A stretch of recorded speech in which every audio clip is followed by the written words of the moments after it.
Wally, I wanted to give you an opportunity to come on and tell us what's going on and what you wanted to say. So, Wally, go ahead. Let us know what's going on. All right, and you can hear me okay, Ken? Perfectly. Perfectly. Wonderful. Thank you. I'd like to first remark at how professional you handle this program and also the level of transparency. Not everybody heard your prelogue, so because you forgot to turn the on button on, but it was great. That's part of the show, Ken, and I appreciate your professionality. Uh, I don't have anything new, but there are a few things that I didn't mention last time around. It, it appears increasingly that I have become a homeless member of society amongst the multitude of homeless in Manitoba. And of course, I'm speaking ideologically.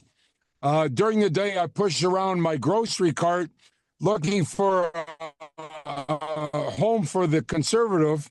But if you are a left-leaning person who believes that the government should do everything, then you have your home. It's the NDP. They're the ruling party right now. And frankly, I'm not sure where the Liberal Party stands. If you're a liberal, though, whatever you stand for, that's your home. You've got a home.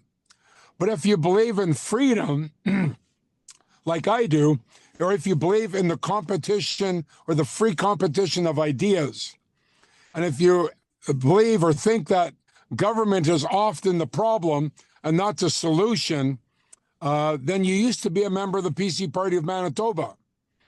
Unfortunately, it seems that this party is trying to occupy the territory once reserved for the Liberal Party in the search for votes.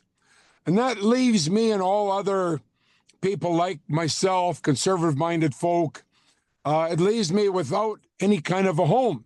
So I'm traveling around Manitoba in my proverbial cardboard box looking for a new home. And I can't find it except for people like you, Ken, and others who make up that larger body of what we call the conservative movement of Manitoba. And that's still very much alive and well. And I would just encourage people that, as I said during my closure last week, that we've got this. There is a way forward, Manitoba forward, and this is not the last chapter of this book. And because of what's happened in the last couple of weeks, there is a movement afoot, and it is being fueled not by angry people, but by people who said, we wanted to do something else before you came along, Wally, and we waited because you ran for the party and you became hope for us, and we're still there for you. But it seems to me, and so many people, that the ideological home for conservatives does not have a party at this time. And I'm just saying, in the future, we've got this. There is plans afoot to provide a home for those who need a home. And we were working meticulously, not out of anger, but out of principle and out of ideas. I'm a businessman. Right now, I'm employing over 100 people. I've worked hard. I've gone through some dark times in my business, but I've also seen the light at the other end. Now we're in our 32nd year. My wife and I can say that we've worked persistently for a goal, and we have a viable business that's literally creating more than 10% of the payroll for Churchill, Manitoba. And unfortunately, the government takes it upon themselves to try and interfere with that. And then that's okay. We'll fight through it. We're not victims. We are victors, and we will continue on. And what I would say, though, is the party that kind of left me, I'm still a member. I'll stay there as long as they'll have me, but I'm disappointed because of all the drama over the disqualification. And it's kind of like one of those cheesy, low-budget um, reality shows where you have your figures, your different people, your leadership, your executive, and then guys like myself that seem to be playing a role on a stage, but it just doesn't bode well with the public, because think about it this way: we've got a party now. The difference between a political party, and a club is this: that Elections Manitoba provides some oversight over a party, because when you donate money to a party, you get a tax receipt. And so every membership that they provide a tax receipt means that they have oversight from a party. So Elections Manitoba has that oversight over this party. Something I haven't said yet, during the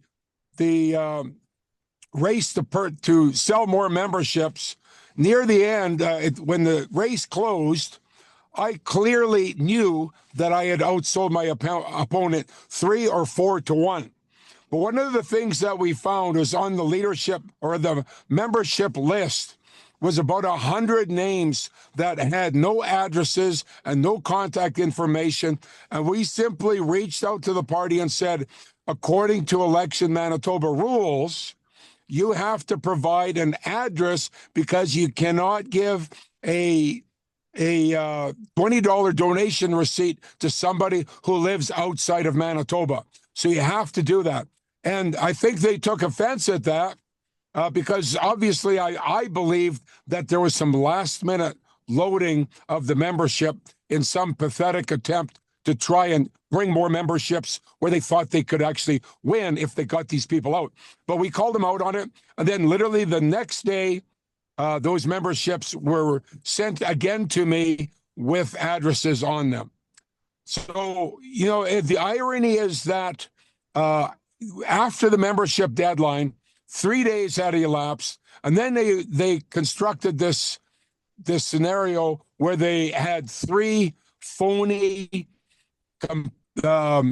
reasons why they wanted to disqualify me, and we were 8 days away from having a fair and democratic election as per the rules with Elections Manitoba.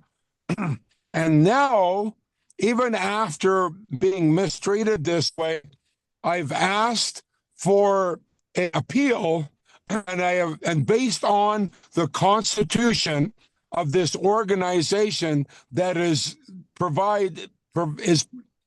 some oversight by Elections Manitoba, and they have not even gotten back to me. There's not even not even a email or a text back saying we've got your email and we're looking into it as per the Constitution and as per the obligations to our membership. Isn't there also a deadline on that, like a couple of day deadline that either you have to lodge your appeal or they have to answer it? Absolutely. Thank you for bringing that up. Yeah, there was 5 business days after they made notice to me that I was disqualified, which, by the way, by an email I received hours after the media release to the public. And there's 5 days, and within 2 business days, I made my appeal to make sure that I was on the record. And I've also made the caucus aware that I'm making that appeal as well. So we're jumping through the hoops, Ken, as much as we can in this organization that is regulated by Elections Manitoba.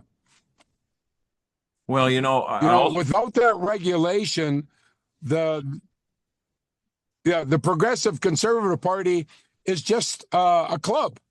If you've got a volleyball club or a baseball club, you can do whatever you want. But, under these circumstances, because you're giving out regulated receipts, you actually have an obligation to the taxpayer. And my fear is that and I don't think it's going to happen, but if it ever did, if this party became the government of our province, what would behold us as taxpayers?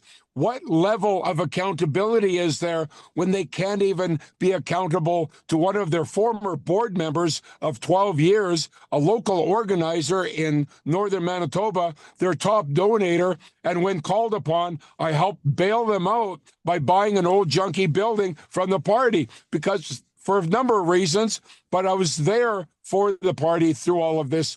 And of course, I'm kind of, and I'm not the victim here, Ken, just so you know, I don't believe in victimhood status. I think that's one of the number one problems. But they've taken me out like a proverbial bag of garbage to be loaded up on a truck and hauled away someday.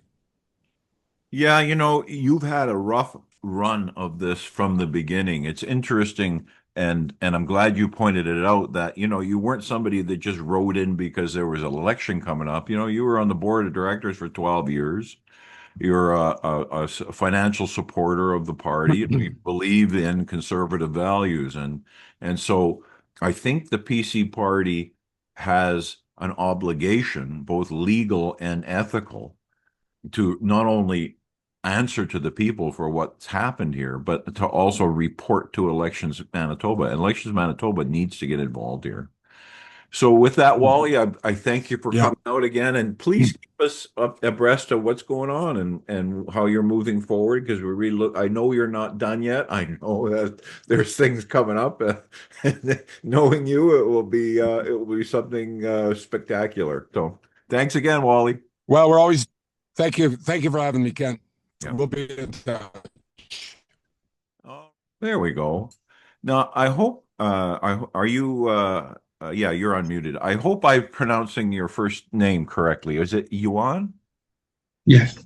Okay, perfect. Because somebody corrected me the other day and I thought, no, but I didn't want to embarrass you. So keeping in mind that if you're not registered as a candidate yet, you can only say you're thinking of being a candidate. Why don't you tell us, the membership, a little bit about yourself and who you are and why you're thinking of running, and just let us know where you're at. Uh, yeah, firstly, thank you for having me here today. Just to be honest, I just, for the whole day, I just busy with my immigration case because I have like an immigration form to help people to get like a visitor visa, study permit, work permit, and permanent residence. So basically, I just busy with this kind of case recently, and I don't spend like time, about the election, but for sure, yeah, I'm serious to run for a city councilor. Yeah. So basically, I'm going to run in Waverly West after like a consultation. Because I'm originally from China. I'm Chinese Canadians. And I think the Waverly West is the biggest Chinese community. So that's why I wanted to run there. I think because it's the biggest Chinese community, there should be have a Chinese representative. That is what I'm thinking. Mm, uh, Although so basically, although I think uh, I also have like maybe have like language barriers, like a culture issues, because I'm not like was born in Canada. I just naturalized Canadian citizens, but it's a real Canadian citizen.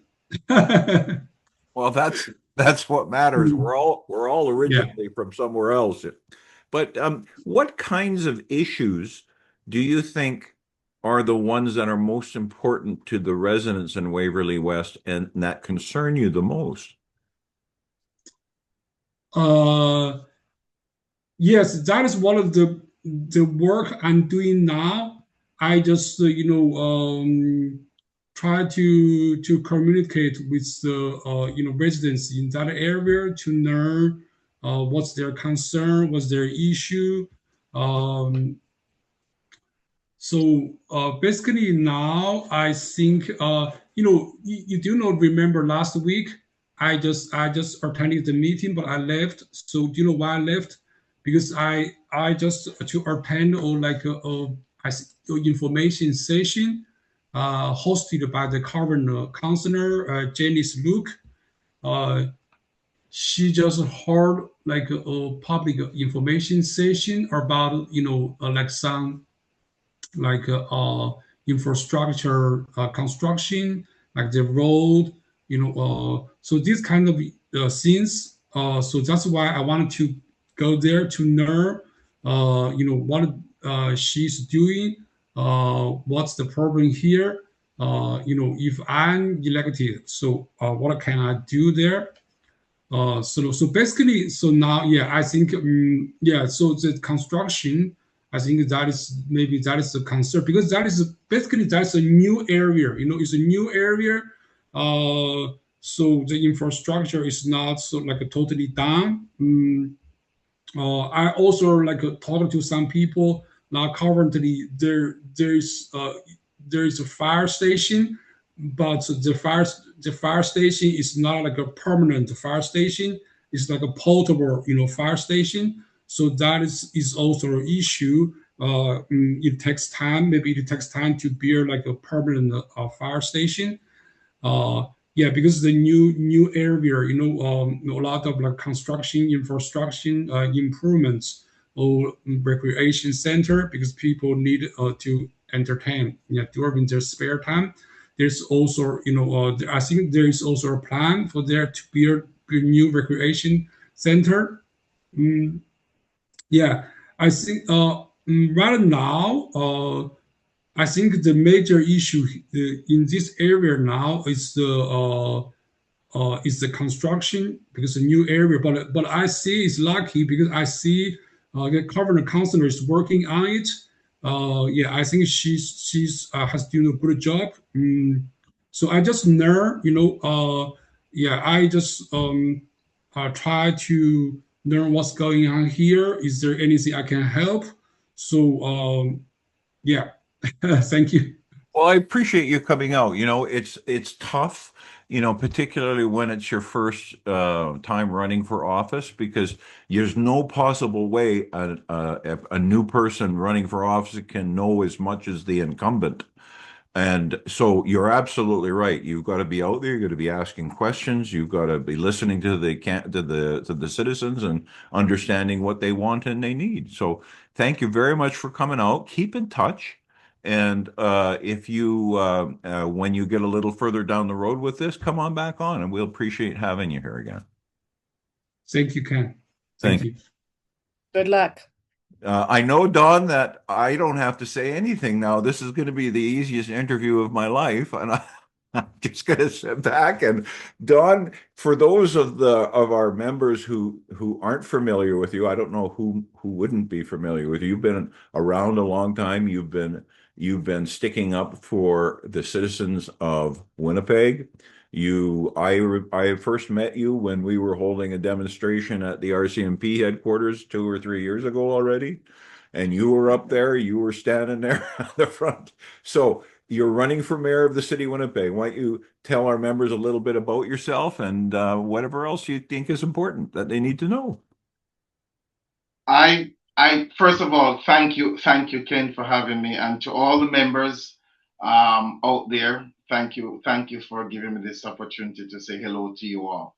I live here, I work here, I have a business here, and I am one of those who has been advocating for a number of things at City Hall. So City Hall is no stranger to me. Fortunately for me, I've been able to, with a handful of people, get some things done because actions speak louder than words. Talk is cheap. Anybody can say anything. Personally speaking, I don't think we need to go through another campaign, listen to how bad Winnipeg is, or how the problems that we have exist. We all know them, and the reason why people who don't live here don't know them and think they need to be amplified is because they don't live here. So we have heard them before, we have seen it before, And so for me, it's not that. I am the only candidate so far who have a website, donwoodstock.com, who has laid out some policies out there, who have gone out and have put things in writing so that the voting public can hold me accountable for the things that I have written. Okay. So I want to spend some time to talk to folks, say, hey, listen, this is not about trying to come across as negative and Winnipeg, needs to do. But here's some actions, tangible actions, some things that I have done. Here's some things that I'd love to do, but I need your help. And I'm the only one so far that has done that, and I hope the others will step in and do that. Transit is personal for me.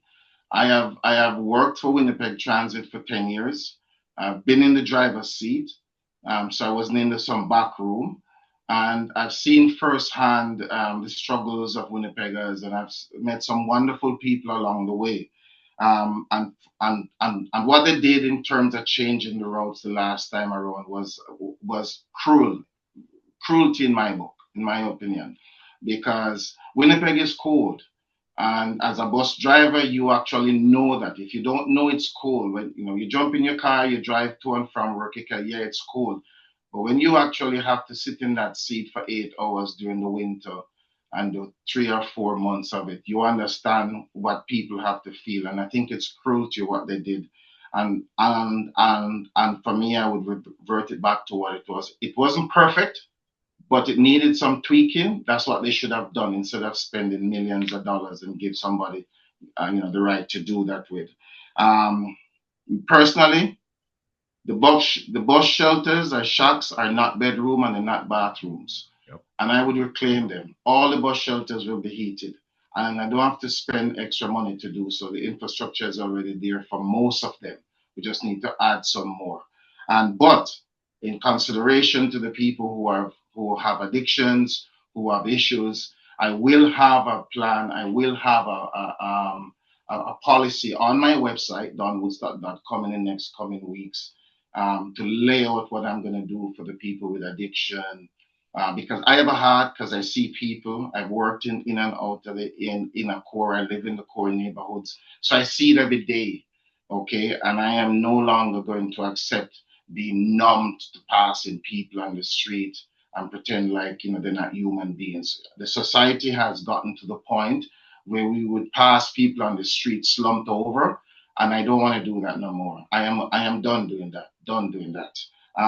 The riders need to be respected more, and to increase that. There's a plan. I have a 20-point plan on my website, donwoodstock.com, that lays out what practical terms, what practical measures we can do and should do from a driver's perspective, but also from a business person perspective, and from somebody who's lived in the community and been around City Hall for a while. These are things that I know can be done because, unlike most people, I have been to City Hall, I've sat through meetings, I've lobbied the city to make these things happen.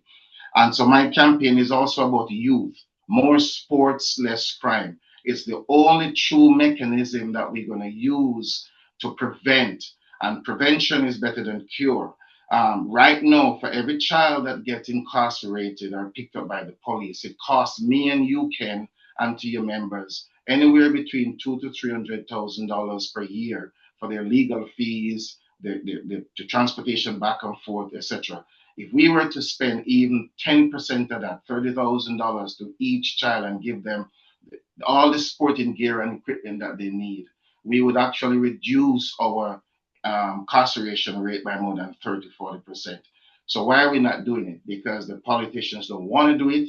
I'm so happy I'm one of those who say, hey, more sports, less crime is the motto, and tangible results. Because again, I have organized a free football clinic in the West End for 7 years. So I'm coming from the perspective of something tangible I've seen happen and the results of it.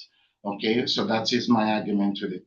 Now, the homeless issue and the drug addictions, and right now what the provincial government is doing is bullshit, because we need to find a way to have created If they have money to give people drugs, they could have found money as and beds to give people the rehabilitation and the cure. So so don't give me that nonsense about giving people drugs is the answer, because there's nothing safe about giving people drugs. It's bullshit. So I want to stop that. So in closing, I said to everybody, hey, listen, this is not rocket science. You can vote for people who want to come in here and talk and pretend like they know what's happening, but never took the time out of their day. Never took the time to go down to City Hall and sat through a meeting. Never took the time to advocate for anything to better your life. I know you want to believe them. Good luck. I am saying to you, hey, there's another way. Let's look at the vision. Let's look at what I have done. Let's look at the vision. More sports, less crime. Treating people in a humane way. Addictions, centers. Treating them in a way in which that they are human again. None of us can. None of us would pass 4 or 5 dogs or cat downtown Winnipeg, crawl up on the street and drive by. Every one of us would stop and say, how can I help them? No, I am guilty of it. I'm not pointing finger. I've passed people on the street and I don't want to do it no more. I've passed them slumped over. I'm not doing it no more. This is it for me. I'm done. What the government is doing is bullshit, having people on the street slumped over so people can pass them by. This has to stop. And as Don Woodstock as your mayor, this will stop. Vote for me as your mayor, or go to donwoodstock.com. Compare what I've said. Compare what I've done to all of the other candidates and tell me if whether or not am I deserving of your vote, or you're going to follow some hot air, to tell us how bad Winnipeg is. And they don't even have a solution. I have solution. I have laid it out and I'm asking for your vote. That's why I say, hey, you know what? I know I'm going to be the next mayor because people are sick and tired of the talk. Actions speak louder than words. And thank you guys for giving me the opportunity to do this. I think one of the biggest challenges for you or any politician for that matter is that our participation rate as voters is so low. Don, are you doing anything particularly special to try to get that? And frankly, in the city of Winnipeg, I don't know what the voter turnout is, but if it's anything like in the municipalities outside of Winnipeg, it's about 10 or 15%, something like that. Is there anything special? Sadly enough, the last election, there are 500,000 people that are eligible to vote in this election. 500,000. Out of the 500,000, is barely 200,000 went to the polls. No. So 300,000 people did not go to the polls. And I've said this repeatedly. Anybody who wants to come in here and say that, that I'm competing against them is really don't have an understanding as to what's going on. There are 300,000 people out there today who has never voted. As a business person, if I wanted to have a business and my target audience is the 200,000 people, or should my target audience be the 300,000 people? So, ladies and gentlemen, newsflash: my competition is not anybody that you're thinking of. That person or persons who may come or not come, I don't care who the names are. Is the 300,000 people who did not vote. I have been targeting those people for the last 4 years. So after a while, no matter how lopsided things may look, you learn a few things if you keep doing it. Marcus, listen, Nelson Mandela says it best. In the race of life, you either win or you learn. I have been learning Winnipeg, and I have learned. Okay, so my focus 4 years ago, after I buried my mom, come back here, I said, you know what? These guys beat me at the game because I'm busy trying to play their game. I'm not playing their game anymore. That's why there's a website. That's why there is tangible plans. That's why I'm not waiting until when the media decide when to start talk about the election. What have I done? I've put my things out there. Why have I done that? Because they're not controlling my narrative anymore. No, no, no. I'm writing for the newspaper. I'm writing my own story. Why? Because there are 300,000 Winnipeggers who I need to talk to, who I need to say to them, more sports, less crime. We invest in our youth. Community centers need help. They need support. Nobody has ever supported them. Nobody has laid out a plan to support them. I have laid it out on my website. I challenge anybody to come up with a better plan than what I've done for transit. I challenge anybody to come up with a better plan to support our community centers. I challenge anybody to tell me that investing in our youth is not going to solve crime. If those things resonate with you, and I know this because my business is into security. People call me, not you, not you, not you. They call me, John Rock Security, when they're having serious problems at home. Thanks to Winnipeggers who have supported me over the years, we're one of the top alarm company here. So I don't get one call a day, okay? I am on the top of the leaderboard. We're a Consumer Choice Award winner. The point is that we are getting the calls and we understand this, and I've been doing this for 14 years. So I am fashioning all of this into policies that will better the lives of people, because ultimately, what have I done for the last 20 years, Winnipeg? I have gone to City Hall with my own time, my own dime, and advocate for things that improve the quality of life for people. So at the end of the day, I know I'm going to be the mayor of the city.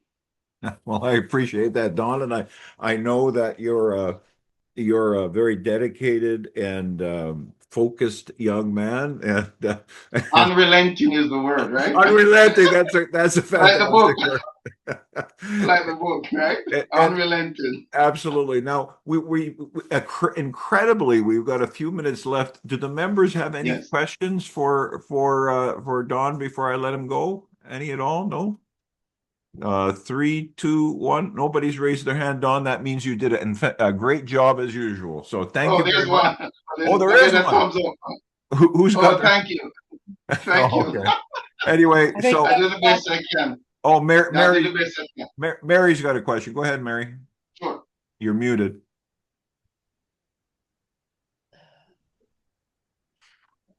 You're muted. Oh, there you go. Okay. Oh, okay. Okay, I worked for transit for 20 years. They tried putting electric buses on the roads and they had all kinds of issues with them, so they ended up sending them back. So now our premier wants to reintroduce them, and I think it's a colossal waste of money for starters because nobody knows what to do with these things. Buses run on schedules, as you probably know. Yep. When are they going? When are they going to charge them in the meantime? When you're running on a 4-hour schedule, and So during the winter, we had all kinds of issues. We had every mechanic out there looking at these buses, scratching their heads, trying to get them running, and so it didn't work for us. Okay, so yes. go ahead. Yes. So one of the things that I find very interesting, Miriam, thank you for the question, because it's a very good question. I'm an environmentalist at heart. The first set of electric buses that was built in this city, in this province, was built after I went to Jim Rondo. New Flyer Industries right in our backyard. New Flyer Industry at the time is the world's leader for electrification of buses right here. I'm not talking somewhere else. Okay, we have the cheapest hydro in all of North America, Manitoba Hydro, produced right here. Our land cost here is relatively inexpensive. Our labor is relatively inexpensive. Why am I telling you this, Mary? It's simple. These guys have made such a blunder of it. I have gone and I've said repeatedly, the only reason why we're not into composting is because Don Woodstock is not elected. But when I do, we will have composting. When I do, we will have a proper electrification of buses rolled out, because in the long run, the math is undeniable. It is cheaper in the long run and more efficient in the long run. But however, if it's not managed properly, of course it's going to be a blunder.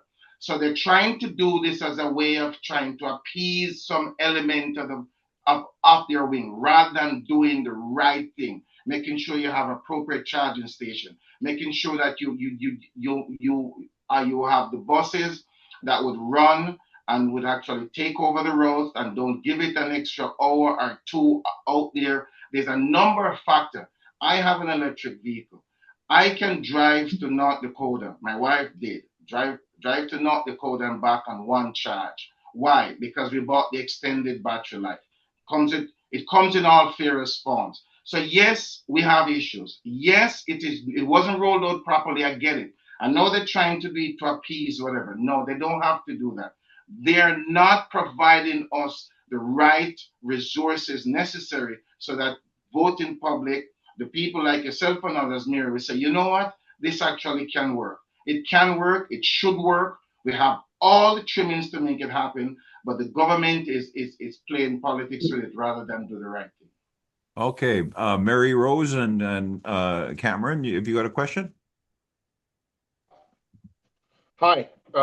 Great idea about getting the people off of the drugs by using sports and athletics. That's really good. My question is if Thank they you. don't want to pursue that kind of a career as an entertainer in sports, they would rather do something more substantial, something that maybe offers more of a spiritual or a substantial contribution to society, say something like engineering Yeah. or counseling. Would there Yes. be a program that you would offer that would have counselors ready and properly trained to make sure that these people could pursue that kind of area should they choose not to be an entertainer? Yes, and thank you again, Gary, for the question. Every child is going to learn differently. Every child's interest is going to be different. I spent some time with Art City, and it was me alone. Art City on Broadway here would have an Art City at every single block. 1 mile radius if you have it. Every child is going to be different.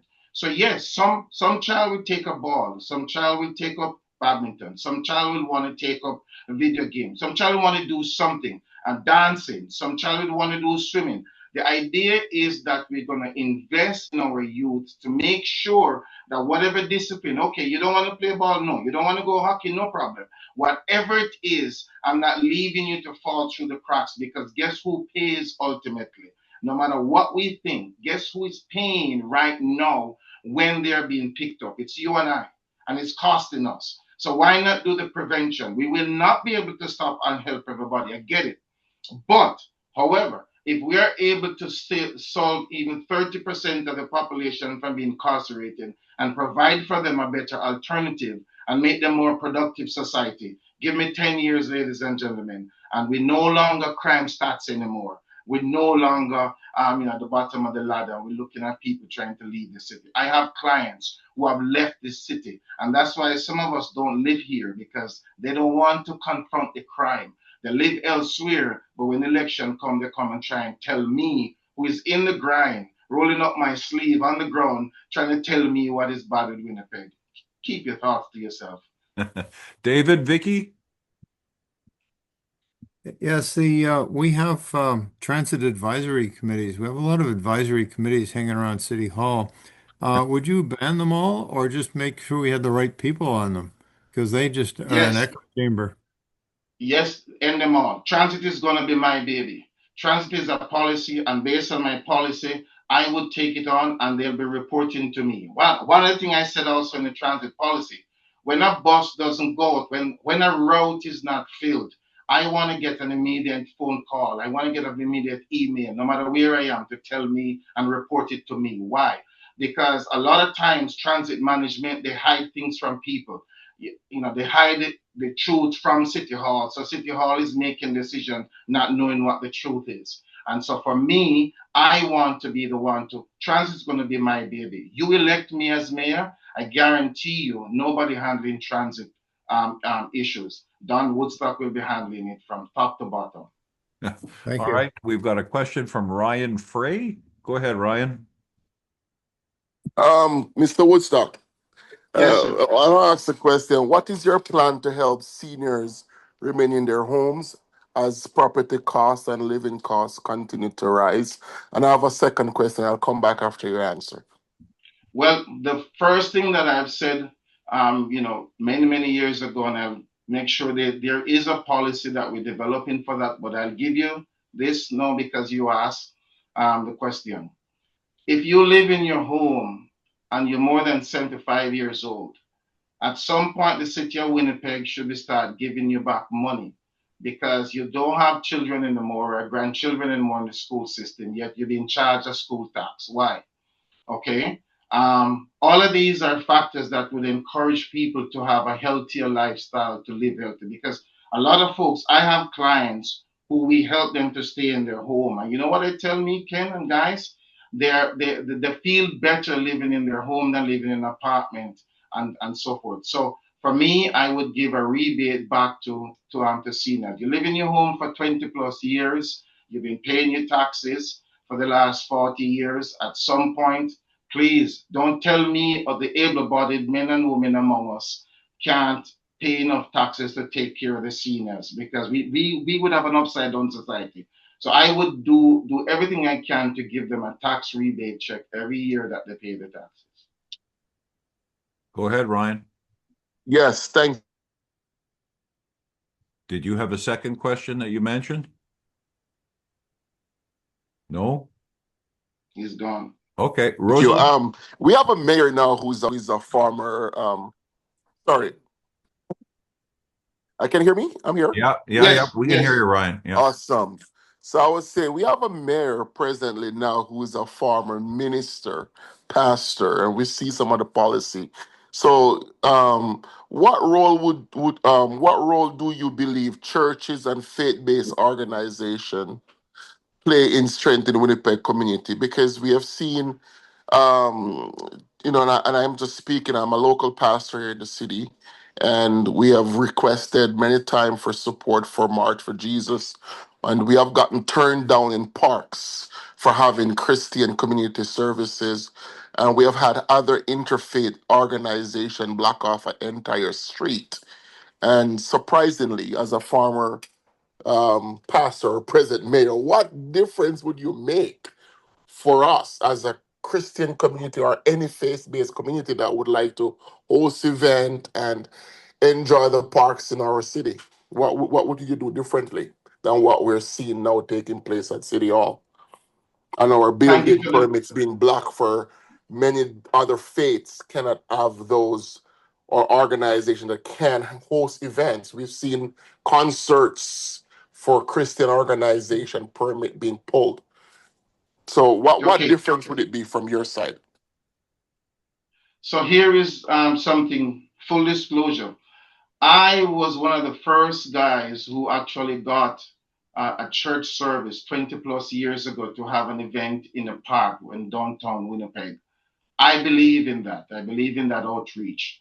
Um, if one organization, faith or no faith, is blocked from getting permit, then all organizations will be blocked.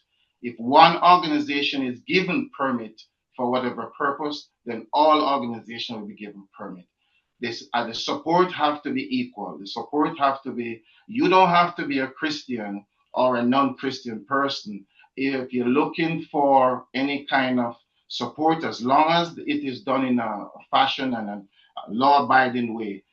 My administration will support you in whatever way we can to make sure that's part of the democracy, but that's also part of the society that we're in. And so, for me, I am biased towards faith. So you bet your bottom dollar. If I have to take my own money to give you the permit to come out in the park, so be it. Because again, I'm biased because 20 plus years ago, I was one of the first guys who have a church service, asked the church to come into the park when I was hosting the Jamaica Independence Day celebration at the old market square. So I believe in that. So I believe in that kind of outreach. So you will have my full support. Any church out there, any faith-based organization out there, any non-faith-based organization out there, you want a permit, you want to be able to go through the street, there is laws, there's rules, there's regulation, we follow them. You have my 110% support. Well, last question. Go ahead, Rosalie. Hi, Don. Hello. Hi.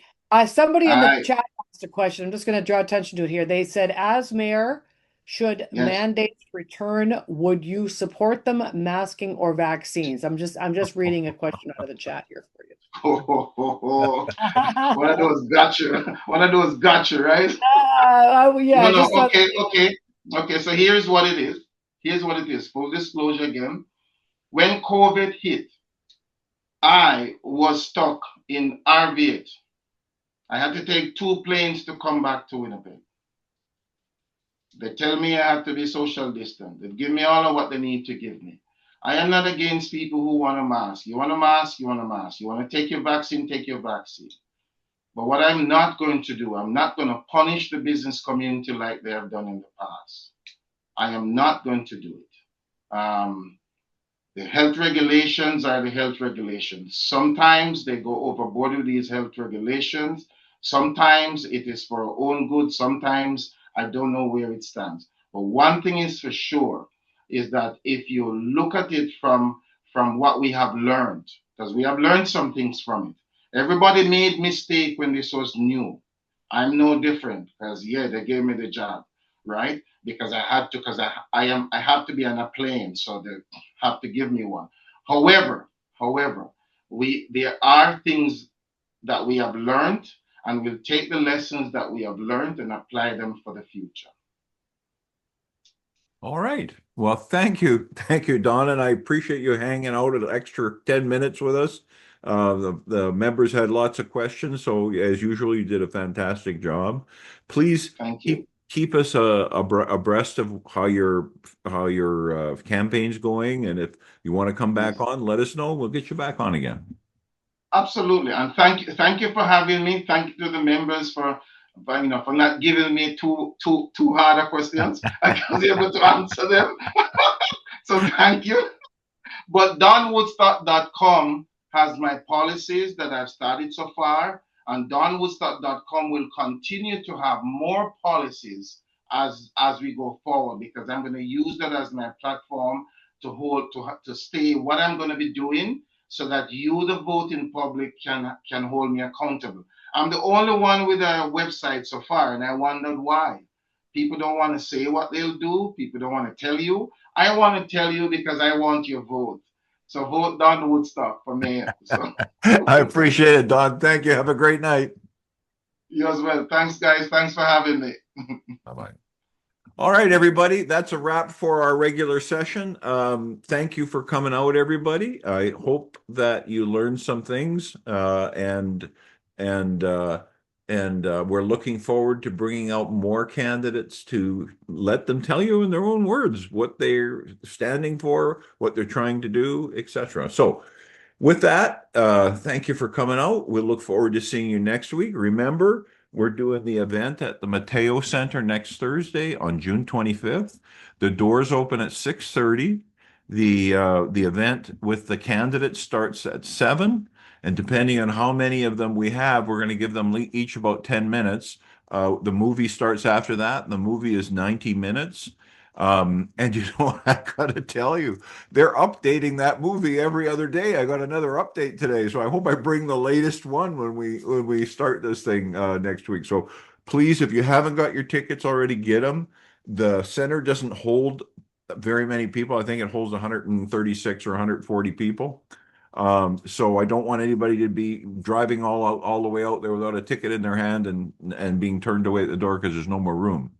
But in any case, thank you, everybody. We're going to take a quick break and we'll be back in, let's say, in 10 minutes. So at about 6, 7 minutes to 8, and we'll do the next module on our candidates learning thing. So with that, everybody, if you're hanging around, wonderful. We'll see you in about 10 minutes. And if you're leaving us tonight, have a great week and we'll see you next week.